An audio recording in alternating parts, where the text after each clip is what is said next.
Good afternoon. I'm making this video with the purpose of hopefully helping somebody else out and avoiding them to go through the headaches that I had to experience in regards to my Lexus 300 IS with the Super swap or the 2JC swap with the VVTi motor. Originally this started with a sounded like a belt squeal. And I went crazy trying to figure it out using belt dressing and stuff like that. Turns out that it had nothing to do with the belt. All the belts were fine, all the pulleys were fine, the power steering was okay, the alternator was okay. I swapped the alternator, and that squealing noise persisted and continued to exist. Water pump was fine. Bearing is okay on the water pump. None of that. It had nothing to do with it, but it sounded just like a belt or a pulley going bad. The bearing on a pulley. Make a long story short, after going through the alternator deal, putting a new dry belt in it, even thinking it was the compressor, I finally figured out what it was. I used a scope to try to trace the noise, and I traced the noise down to this. This is the idler pulley for the timing bell. This is an aftermarket one. It's not a Toyota one. This was replaced at some point. It's got a new timing bell, so I'm not gonna be replacing that. But this was the culprit. This was the thing that caused me all those headaches and made that annoying squealing sound after the car warmed up. After maybe it ran for about a minute, 2 minutes, and then it will start doing it. And like I said, hopefully this will help somebody else out if they're having that issue with their 2JZ motor. It gave me a headache. It stressed me out big time because after changing all those parts and going through it, finally figured it out. And so hopefully this will help somebody else that has the same similar vehicle with the same swap. Like I said, this is a 2003 300 IS. The swap was done the first time. It's got AC, power steering, everything. I'm gonna explain a couple just to help out, a couple of tools that are important, that are necessary to do this job if you're gonna do it on yourself. This was a puller, harmonic balancer puller kit that I purchased from a local auto parts store. It has for different vehicles, but this one worked particularly for this car, and this is the one that I used to be able to pull it. Initially I had to going through this whole nightmare. I had to replace the harmonic balancer, thinking the harmonic balancer was coming apart and was the culprit of the noise, the squealing noise, but it turned out that was not the problem. I ended up spending about almost $500 for this harmonic balancer, brand new from AutoZone. This is a not a Toyota one, but it's a good brand, and it's good quality. So that's why I'm making this video, so that I can avoid that for somebody else to go through it. This is a special tool in order to be able to remove the harmonic balancer. That's a must. You can make your own tool, but I think it's worth spending I think it was like $70 I paid for it on eBay, and this is the part number.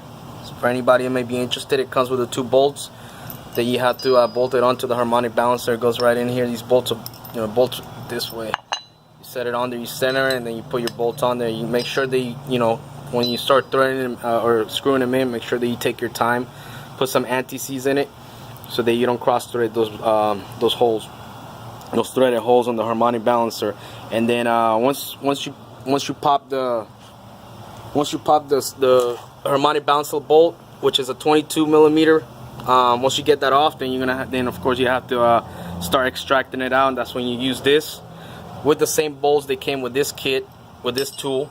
And I used several washers. I used about 3 washers to be able to, actually 4 washers to be able to get it to tighten up, to be tight up against the pulley, so I can start extracting it out as I was using this right here.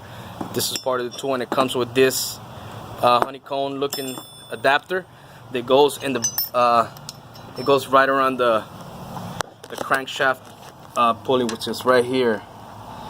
You can see that it fits perfect, and this tool is specially made so it doesn't damage your crank threaded section right here. So I was able to get it out. It was very tight. I was able to get it out eventually. eventually popped down and fell out. So in order to also to loosen this bolt, I had to use the help of somebody else to hold in place, to hold the tool in place. And I used a breaker bar right here with another with this other pipe, like a pipe from a jack or any type of pipe, in order to get enough leverage in order to be able to break it, because that thing's on there. I think it's at 250 pounds of torque. That's what it's torqued at. I believe those are the specs, but please verify that. Then you know, so that I don't have this problem ever again. Well, hopefully never again. I purchased an original Toyota part. This is the part that went bad. It was making that squealing sound. This is the part number right here for anybody that might want to purchase it directly from Toyota or Lexus. That's the part number. And I purchased a gates. While I was at it, I purchased a brand new tensioner from O'Reilly's. I don't think this will go bad. This is a decent brand. So pretty much that's what I went through for the last several months, trying to figure out that problem whenever I had time, to try to get this noise to go away. Finally, I'm getting to it, and so hopefully this will help somebody else that has gone, that's maybe going through that issue, thinking it's thinking it's a belt, just a simple belt. Once you go through all those things and then the noise persists, your issues right here. And then use a scope. You can use a scope and follow it. You can actually, while the car is running, you can actually put the scope right up against the timing belt cover, and you'll hear it. You'll hear that it's coming from there. Let me show you the evidence of why this thing, I don't know, I guess it's this aftermarket piece of crap here. It's got play in it. I don't know if you could tell how it's moving side to side.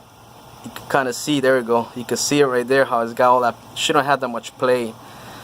And like I said, it's an aftermarket one. It's not Toyota, so that's probably the reason why this happened. Well, anyways, if you have any comments or questions, please let me know, and I'll try to help you as much as I can. Thank you.